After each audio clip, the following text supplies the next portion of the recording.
Media మిత్రులకు నమస్కారం. ఈ ప్రత్యేక పత్రికా సమావేశంలో పిసిసి అధ్యక్షులు మహేష్ కుమార్ గౌడ్ గారు, ఉప ముఖ్యమంత్రి బట్టి విక్రమార్క గారు, పెద్దలు ఉత్తమ్ కుమార్ రెడ్డి గారు, తుమ్మల నాగేశ్వరరావు గారు, శ్రీధర్ బాబు గారు, సీతక్క, పొంగులేటి శ్రీనివాస్ రెడ్డి గారు, పొన్నం ప్రభాకర్ గారు, వివేక్ వెంకటస్వామి గారు, వాకిటి శ్రీహరి గారు, కవ్వంపల్లి సత్యనారాయణ గారు, మేడ్పల్లి సత్యం గారు, ఈ పత్రికా సమావేశంలో ఇండియా కూటమి ఉపరాష్ట్రపతి అభ్యర్థిగా జస్టిస్ సుదర్శన్ రెడ్డిని ప్రకటించడము తెలుగు ప్రజలకు, ముఖ్యంగా తెలంగాణ ప్రజల యొక్క గౌరవ ప్రతిష్టలను పెంచింది. ఈరోజు దేశ రాజకీయాలలో ఒక పక్కన రాజ్యాంగాన్ని మార్చాలి, రిజర్వేషన్లను రద్దు చేయాలి, ఎన్నికల్లో నెగ్గాలి అంటే ఎన్నికల కమిషన్ను కూడా దుర్వినియోగపరిచి బ్రతికున్న ఓటర్లను చనిపోయినట్టుగా, లేని ఓటర్లను ఉన్నట్టుగా నమోదు చేసి ప్రజాస్వామ్య ప్రక్రియను అపహాస్యం చేస్తున్న ఎన్డీఏ ఒక పక్కన,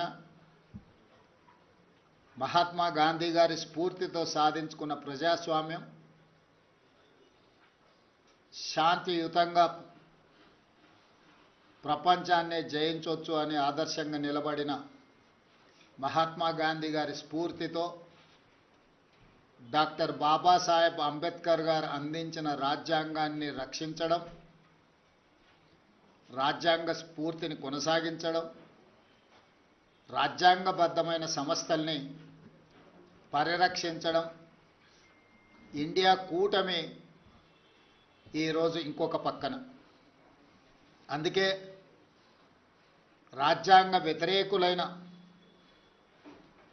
రాజ్యాంగాన్ని రద్దు చేయాలని కుట్రలు చేస్తున్న వాళ్ళను ఈ ఉపరాష్ట్రపతి ఎన్నికల్లో ఓడించడానికి ఇండియా కూటమి రాజకీయ పార్టీలకు అతీతంగా, రాజకీయాలతో సంబంధం లేని ఒక వ్యవసాయ రైతు కుటుంబంలో జన్మించిన తెలంగాణ బిడ్డ, ఉస్మానియా యూనివర్సిటీ పట్టభద్రుడు, తెలంగాణ హైకోర్టు జడ్జిగా, ఇతర రాష్ట్రాలలో చీఫ్ జస్టిస్గా, సుప్రీంకోర్టు జస్టిస్గా సుదీర్ఘకాలం సేవలను అందించి రాజ్యాంగాన్ని పరిరక్షించడమే కాదు, రాజ్యాంగ నిపుణుడిగా పేరుగాంచిన జస్టిస్ సుదర్శన్ రెడ్డిని ఈరోజు అభ్యర్థిగా ప్రకటించడం మనందరికీ గర్వకారణము. ఈరోజు వారిని గెలిపించవలసిన బాధ్యత ప్రతి తెలుగువాడి మీద ఉన్నది. దేశ రాజకీయాలను ప్రభావితం చేయగలిగిన, దేశ ఆర్థిక వ్యవస్థను ప్రపంచంతో పోటీ పడే విధంగా తీర్చిదిద్దిన పివి నరసింహారావు గారి తర్వాత మళ్ళీ తెలంగాణ ప్రాంతానికి జస్టిస్ సుదర్శన్ రెడ్డిని ఇండియా కూటమి ఉపరాష్ట్రపతి అభ్యర్థిగా ప్రకటించడం మనందరికీ గర్వకారణము. అందుకే ఈరోజు తెలంగాణ రాష్ట్ర ప్రభుత్వం తరఫున ఇండియా కూటమి రాజకీయాలకు అతీతంగా న్యాయ నిపుణుడు, న్యాయ కోవిదుడు జస్టిస్ సుదర్శన్ రెడ్డి గారిని అభ్యర్థిగా ప్రకటించడంతో రాజకీయాలకు అతీతంగా మనందరము ఏకం అవ్వాల్సిన సందర్భము. అందుకే ఈరోజు Telugu Desam party, YSR party, BRS party, MIM party, అదేవిధంగా ఉభయ రాష్ట్రాలలో ఉన్న బీజేపీ రాజ్యసభ, లోక్సభ మెంబర్స్కు కూడా విజ్ఞప్తి చేస్తున్నా, తెలుగువాడికి దక్కిన గౌరవం జస్టిస్ సుదర్శన్ రెడ్డి ఉపరాష్ట్రపతి అభ్యర్థిగా ప్రకటించడం. అందుకే మనందరం కలిసికట్టుగా 42 మంది లోక్సభ సభ్యులు, 18 మంది రాజ్యసభ సభ్యులు ఉభయ రాష్ట్రాలకు సంబంధించిన వాళ్ళందరం ఒక తాటి మీదకి వచ్చి జస్టిస్ సుదర్శన్ రెడ్డి గెలుపులో భాగస్వాములు కావాలి. జస్టిస్ సుదర్శన్ రెడ్డిని గెలిపించవలసిన బాధ్యత మన అందరి మీద ఉన్నది. కాబట్టి చంద్రబాబు నాయుడు గారిని, చంద్రశేఖరరావు గారిని, వైఎస్ జగన్మోహన్ రెడ్డి గారిని, జనసేన అధ్యక్షుడు పవన్ కళ్యాణ్ గారిని, ఎంఐఎం పార్టీ అధ్యక్షుడు అసదుద్దీన్ ఓవైసీ గారిని, అదేవిధంగా ఉభయ కమ్యూనిస్టు పార్టీలు ఈ రాష్ట్రాల నుంచి ప్రాతినిధ్యం లేకపోయినా ఇతర రాష్ట్రాలలో కమ్యూనిస్టు ప్రాతినిధ్యం ఉన్నది కాబట్టి ఆయా పార్టీలను కూడా తెలుగు వాళ్ళుగా మన వాళ్ళు సంప్రదించి మద్దతు కూడగట్టి జస్టిస్ సుదర్శన్ రెడ్డి గారి గెలుపు కోసం పని చేయాలి. జస్టిస్ సుదర్శన్ రెడ్డి గారి గెలవడము ఇప్పుడు అవసరం. ఎందుకంటే రాజ్యాంగాన్ని పరిరక్షించాలంటే న్యాయ నిపుణులు, న్యాయ కోవిదులు రాజ్యాంగాన్ని ప్రజలకు ఆ స్ఫూర్తిని అందించడానికి ఉపరాష్ట్రపతిగా ఉంటే ఇది దేశ ప్రజలకు ప్రయోజనం చేకూరుతుంది, ప్రజాస్వామ్యం కాపాడబడుతుంది. అందుకే ప్రజాస్వామ్యాన్ని పరిరక్షించడానికి రాజకీయాలకు అతీతంగా మనందరం ఏకమై జస్టిస్ సుదర్శన్ రెడ్డి గారిని గెలిపించాల్సిన అవసరం ఉంది. వారికి మద్దతు ఇవ్వవలసిందిగా ఉభయ తెలుగు రాష్ట్రాలలో ఉన్న రాజకీయ పార్టీలను, వాటి నాయకత్వాన్ని ఈరోజు తెలంగాణ కాంగ్రెస్ పార్టీ తరఫున, మంత్రివర్గం తరఫున వారందరూ కూడా నేను విజ్ఞప్తి చేస్తున్నా.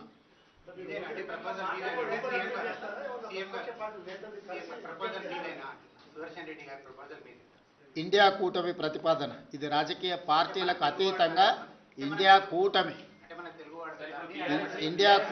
తరఫున అన్ని రాజకీయ పార్టీలను అడుగుతున్నాం.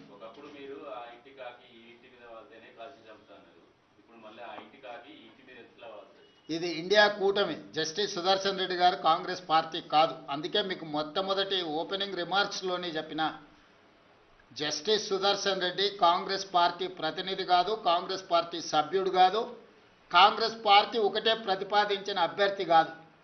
ఇండియా కూటమి ప్రజాస్వామ్యాన్ని పరిరక్షించడానికి న్యాయ నిపుణుడు, న్యాయ కోవిదుడైన జస్టిస్ సుదర్శన్ రెడ్డిని ప్రతిపాదించారు. వారికి ఏ రాజకీయ పార్టీతో సంబంధం కానీ, అనుబంధం కానీ, సభ్యత్వం కానీ లేదు.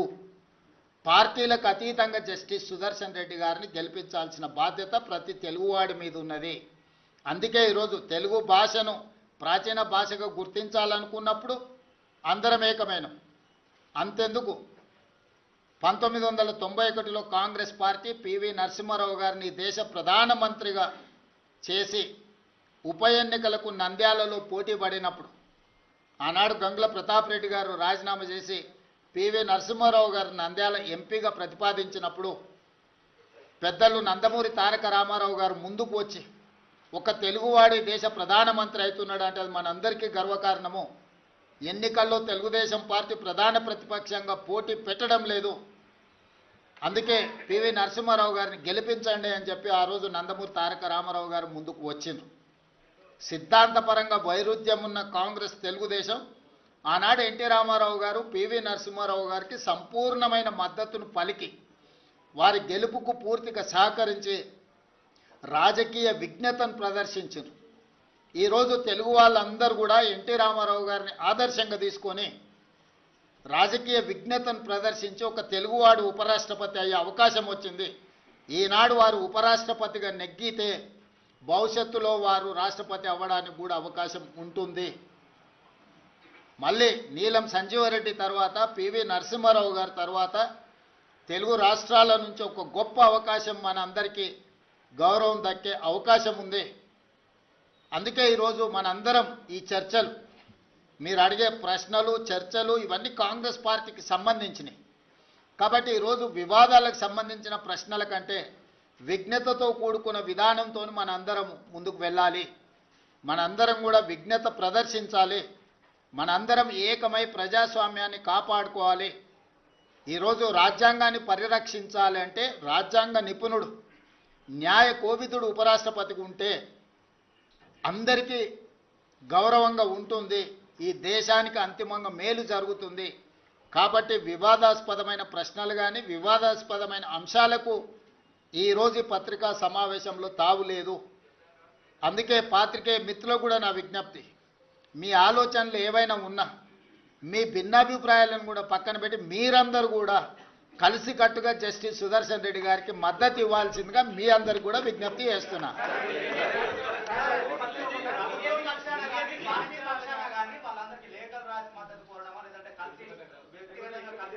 ఖచ్చితంగా మీ అందరి సూచన ఏ రకంగా ఉంటే ఆ రకంగా ముందుకెళ్తాం. ఏదైనా తెలుగు వాళ్ళందరినీ కూడగట్టడమే మా అందరి యొక్క ఉద్దేశము. మీరిచ్చే సూచనలు తీసుకొని ఇంకా మంచి కార్యాచరణ మీరు ఏదైనా ఇప్పుడు फर्स्ट रिएक्शन ఇది, क्योंकि आज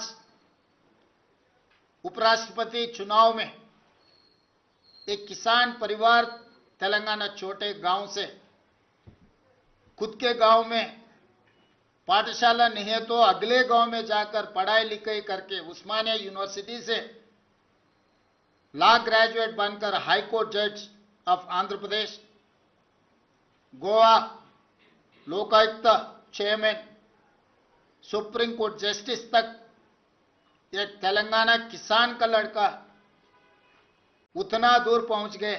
आज India alliance justice Sudarshan Reddy को अपने तरफ से उम्मीदवार बनाए। इसीलिए आज हमारे कैबिनेट और कांग्रेस पार्टी तेलंगाना के जनता की ओर से और तेलुगु जाति के तरफ से हमारी गुजारिश ये है कि Telugu Desam, Jana Sena, YSR, BRS and MIM सब राजनीतिक दल नेता लोगों से एक ही गुजारिश है, हम सब लोग इकट्ठा होकर जस्टिस सुदर्शन रेड्डी जीतने के लिए कोशिश करना। क्योंकि पीवी नरसिंह राव जी के बाद ऐसा मौका नहीं मिला तेलंगाना की ओर से। इसीलिए आज इंडिया अलायंस के उम्मीदवार कोई राजनीतिक दल से उनका कोई लेना देना नहीं है, वो लीगल एक्सपर्ट, कॉन्स्टिट्यूशनल एक्सपर्ट, लगातार देश के लिए सेवा किए। ऐसे जस्टिस सुदर्शन रेड्डी को आज के तारीख में हम सब लोग मिलकर मदद देने का जरूरत है। जिस दिन पीवी नरसिंह राव जी इस देश की प्रधानमंत्री बने उस दिन तेलुगुदेशम पार्टी अध्यक्ष एनटी रामाराव जी ने नंदयाल बाई इलेक्शन चुनाव में किसी उम्मीदवार को खड़ा नहीं किए, क्योंकि एक तेलुगु प्राइड पीवी नरसिंह राव इस देश के प्रधानमंत्री बने तो हमारे सबका विकास, हमारा सबका पहचान। इसीलिए उस दिन जो एनटी रामाराव ने जो निर्णय लिया, पीवी नरसिंह राव जी को मदद किए। आज भी तेलंगाना की ओर से मेरा एक ही गुजारिश है, justice Sudarshan Reddy non political, non controversial and legal expert, हम सब लोग उनको मदद देना। आने वाले चुनाव में उनको जिताने के लिए मैं गुजारिश कर रहा हूं। मुख्यमंत्री जी, एक सवाल है, आप विपक्ष के लोगों का ये कहना है कि एक तरफ तो तेलंगाना कांग्रेस और तेलंगाना की सरकार 42% आरक्षण के लिए दिल्ली से हैदराबाद एक की हुई है, दूसरी तरफ जो एनडीए के कैंडिडेट हैं वो भी ओबीसी हैं, तो क्यों नहीं समर्थन कर रहे? प्रमोद जी अच्छा सवाल किए। जब कांग्रेस पार्टी तेलंगाना में जाति गणना किए, जाति गणना के independent expert committee chairman is justice Sudarshan Reddy, उनके सुझाव से हम लोग 42% रिजर्वेशन कैबिनेट में पास किए और असेंबली में भी चर्चा किए, पास किए। वो 2 बिल आज राष्ट्रपति जी का ने पेंडिंग है। दूसरी तरफ जो एनडीए संविधान के खिलाफ, संविधान को बदलने के लिए, आरक्षण को हटाने के लिए ओबीसी रिजर्वेशन 42% रोककर ओबीसी को अन्याय करने के लिए जहां पर कोशिश कर रहा है, उनके उम्मीदवार राधा कृष्णन पर justice Sudarshan Reddy independent expert committee chairman for OBC reservation, उनका जाति नहीं है, उनका निर्णय ओबीसी पक्ष में है। इसीलिए आप सब लोगों से, जितने लोग ओबीसी के पक्ष में खड़ा कर रहना चाहता है, सुदर्शन रेड्डी के साथ जोड़ना है। क्योंकि Sudarshan Reddy ji independent experts committee chairman, he has done lot of efforts for OBC reservation to increase up to 42%. He has given all those suggestions, education, employment, political reservation, ये सब चीजों के लिए सुदर्शन रेड्डी ने मदद की। वो official independent experts committee chairman, इसीलिए कांग्रेस पार्टी वो इंडिपेंडेंट एक्सपर्ट कमिटी चेयरमैन आज भी is expert, is legal expert, is constitutional expert. इसीलिए हम लोग उनको उम्मीदवार खड़ा किए, इसीलिए हम सब लोग उनको मदद दे रहे हैं। राधा कृष्णन जी अगर जीत गए तो ओबीसी को अन्याय हो जाएंगे, 42% रिजर्वेशन सोच भी नहीं सकते। मगर वही सुदर्शन रेड्डी अगर वाइस प्रेसिडेंट बन गए तो हमारे 42% मिलने वाले। इसीलिए सबसे ज्यादा लाभ ओबीसीओं को सुदर्शन रेड्डी जीत में है। इसीलिए प्रमोद जी आप सब लोग इकट्ठा होकर इस बार हमको मदद देना है।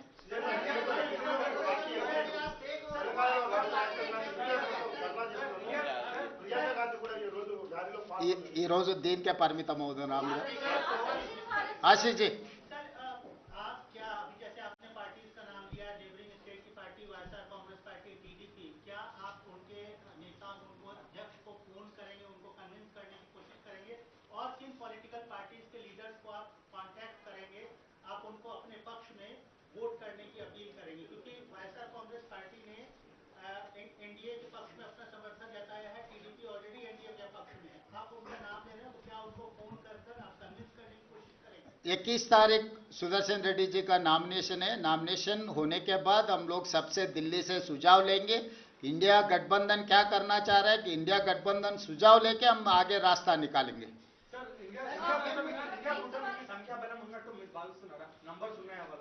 ఆత్మ ప్రబోధానుసారము ఓటేయండి అని విజ్ఞప్తి చేస్తున్నాము।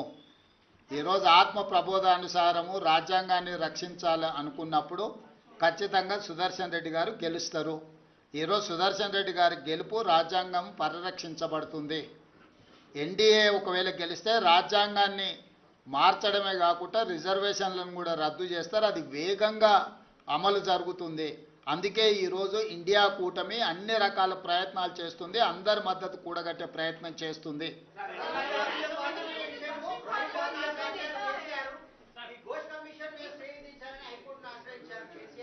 ఇప్పుడు రాష్ట్రపతి ఉపరాష్ట్రపతి రాజ్యాంగానికి సంబంధించినవి మాట్లాడుకుందాం।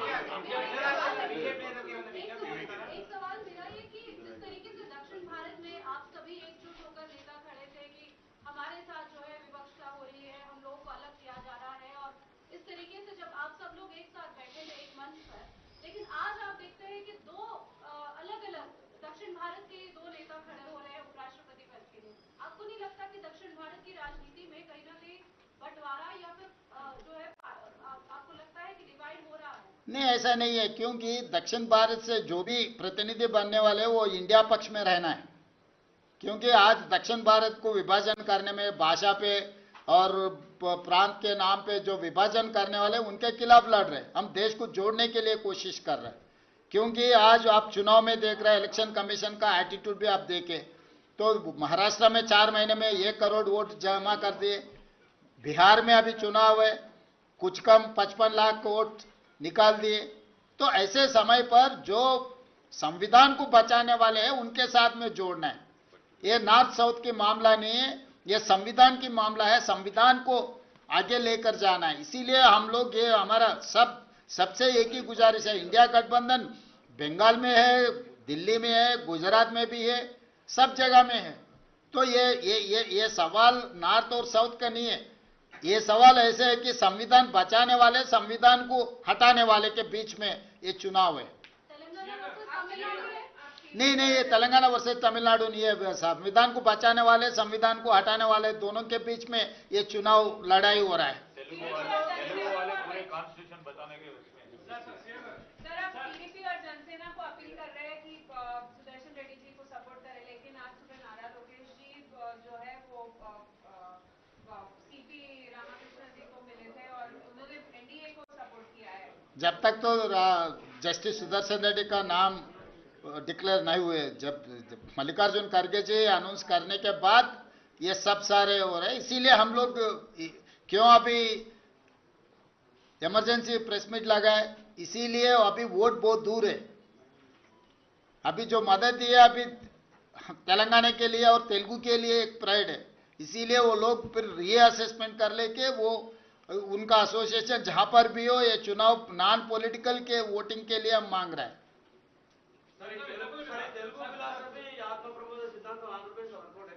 हाँ?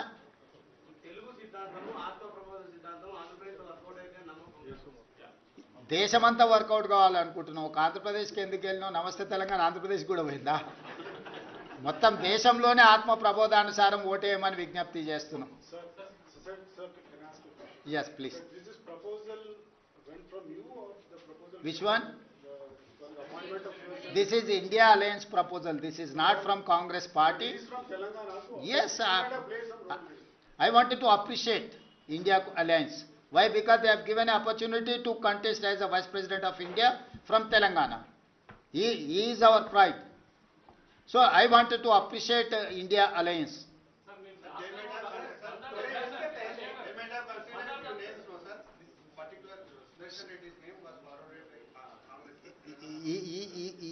He doesn't have any membership in Congress party. He is a common candidate for India Alliance. గత అనుభవం ఒకటి ఉంది. తెలుగు వారే ఒకే రాష్ట్రం నుంచి రాష్ట్రపతి పోటీ పడ్డప్పుడు మీరన్న ఆత్మ ప్రబోధంతో ఓటేసినప్పుడు ఆత్మ ప్రబోధంతో వివి గిరి గారు గెలిచిండ్రు. ఎస్, ఒకే రాష్ట్రం నుంచి తెలుగు వారు అవును సౌత్ కాకుండా ఒకే రాష్ట్రం నుంచి కూడా అవును అనుభవం. కరెక్ట్. అందుకే ఒక ప్రత్యేకమైన సందర్భం ఇది. ఈ ప్రత్యేకమైన సందర్భంలో ప్రత్యేకమైన నిర్ణయాలు, ప్రత్యేకమైన ఫలితాలు వస్తాయి. మీ అందరు కూడా మద్దతు ఇవ్వాలి అనేది, వివాదాలకు అతీతంగా మీ అందరు మద్దతు ఇవ్వాలి.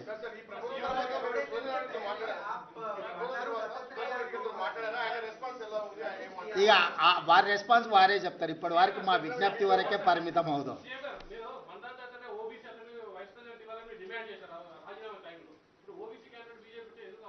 శ్రీకాంత్, ఇప్పుడు మీరు నేను చెప్పింది విననట్టు ఉన్నారు. మేము తెలంగాణ రాష్ట్రంలో మొత్తం జనాభా లెక్కలేసి బలహీన వర్గాల లెక్కలు తేల్చి బలహీన వర్గాలకు 42% రిజర్వేషన్లు ఇవ్వాలని నిర్ణయం తీసుకున్నది ఇండిపెండెంట్ ఎక్స్పర్ట్స్ కమిటీ సూచన మేరకు. ఆ ఇండిపెండెంట్ ఎక్స్పర్ట్ కమిటీ చైర్మనే జస్టిస్ సుదర్శన్ రెడ్డి.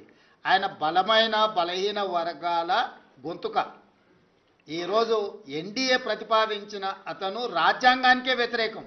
రాజ్యాంగాన్ని మార్చాలని, రిజర్వేషన్లు రద్దు చేయాలని, 42% రిజర్వేషన్లు రాష్ట్రపతి దగ్గర పెండింగ్ ఉన్న బిల్లులను అడ్డుకుంటున్న మోడీ ప్రతినిధి. సో బలహీన వర్గాలకు సంబంధించిన వ్యక్తి, బలహీన వర్గాలకు అండగా నిలబడే వ్యక్తి. సో బలహీన వర్గాలకు అండగా నిలబడే వ్యక్తి జస్టిస్ సుదర్శన్ రెడ్డి.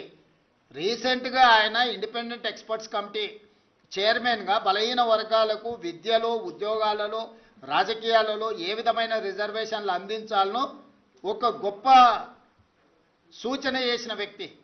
కాబట్టి బలహీన వర్గాల పక్కన నిలబడ్డ జస్టిస్ సుదర్శన్ రెడ్డి గారు పక్కన నిలబడడం అనేది మనందరి యొక్క నైతిక ధర్మము.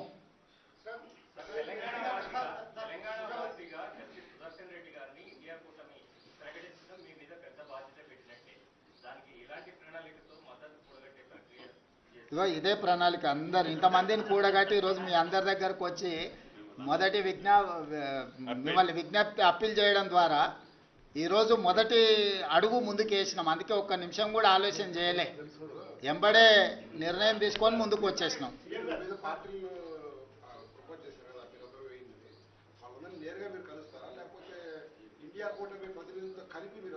ఇప్పుడు 21 తారీఖు రోజు జస్టిస్ సుదర్శన్ రెడ్డి గారి నామినేషన్ ప్రక్రియ పూర్తవుతుంది. ఆ తర్వాత ఇండియా కూటమిలో కూర్చొని చర్చించుకొని భవిష్యత్ కార్యాచరణ ఏ విధంగా ఉండాలనో అందరి సలహా సూచనలు తీసుకొని ముందుకు వెళ్తాం. మొట్టమొదటి ప్రయత్నంగా మన వాళ్ళందరికీ నేను విజ్ఞప్తి చేస్తున్నాం, మనందరం ఒకటిగా ఉందాం, మన వాడిని గెలిపించుకుందాం. సింపుల్. దీంట్లో ఇంకా వేరే శశపిశలకు తావులేదు. ఎన్టీ రామారావు గారిని ఆదర్శంగా తీసుకొని ఆనాడు పివి నరసింహారావు గారి దేశ ప్రధానమంత్రిగా ఉన్నప్పుడు ఉప ఎన్నికలలో నంద్యాలలో ఎన్టీ రామారావు గారు ఒక స్ఫూర్తిని, రాజకీయ స్ఫూర్తిని, విజ్ఞతను ప్రదర్శించి పివి నరసింహారావు గారిని గెలిపించారు. ఈరోజు ఎన్టీ రామారావు గారిని స్ఫూర్తిగా తీసుకొని అందరూ కలిసికట్టుగా జస్టిస్ సుదర్శన్ రెడ్డి గారికి అండగా నిలబడాల్సిందిగా మేము విజ్ఞప్తి చేస్తున్నాం. ధన్యవాదాలు.